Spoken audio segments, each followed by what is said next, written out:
کوئی وضو اصل بیٹھا بہت دنوں کرو جناب رسول اکرم صلی اللہ علیہ وسلم کو سب سے زیادہ فکر جن طبقوں کے بارے میں تھا ان میں سے ایک طبقہ علماء، دوسرا طبقہ حکمران، تیسرا طبقہ حجاب۔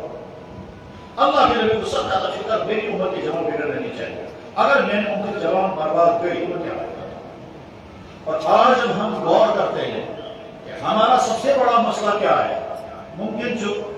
ایک کے ذہن میں کچھ اور ہوگا، دوسرے کے ذہن میں کچھ اور ہوگا، تیسرے کے ذہن میں کچھ اور ہوگا، ایک کہے گا سب سے بڑا مسئلہ یہ ہے، دوسرا کہے گا سب سے بڑا مسئلہ یہ ہے۔ لیکن بے شمار اہل بصیرت اور بے شمار وہ انسان جن کو امت کے اندر کے حالات کا نظر ہے، ان کی رائے یہ ہے کہ اس وقت یہاں کا سب سے بڑا مسئلہ یہاں کی نیو جنریشن کے ایمان اور کردار اور صحت کا مسئلہ ہے۔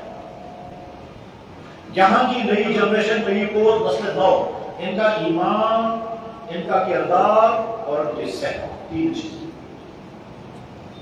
یہاں ایمان روزہ محفوظ کرنا، یہاں کیریکٹر روزہ محفوظ کرنا، اور یہاں صحت ہے کہ محفوظ روزے کرنا۔ اور یہ اس لیے ابھی میں جمعہ پڑھا رہا تھا،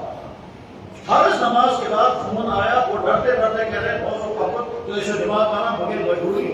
اسے کوئی میں فون، میں اس کو ڈانٹنے والا تھا کہ اس کو کیا فون کرتا ہے، جب سچوا رہا ہوں جناب اجازت ڈرتے خودکشی ایسا تو عشاء میں چلا تو کیوں خودکشی کی غلط تعلقات نہیں اور ڈر سے کہ علامت ہے اس وقت یہاں کے نوجوان بس کر رہے ہیں۔ اسی لیے میرے نوجوان بھائیوں میں صاف صاف کہنا چاہتا ہوں، اللہ نے تم کو ایمان کی دولت عطا فرمائی ہے، ایسا نہ ہو حالات کے تناظر میں تمہارا ایمان کسی وجہ سے برباد ہو جائے، ایسا نہ ہو کہ تم کسی چوری کا شکار ہو جاؤ، ایسا نہ ہو کہ تم کسی ایسے ماحول میں چلے گئے ایمان ختم ہو گیا،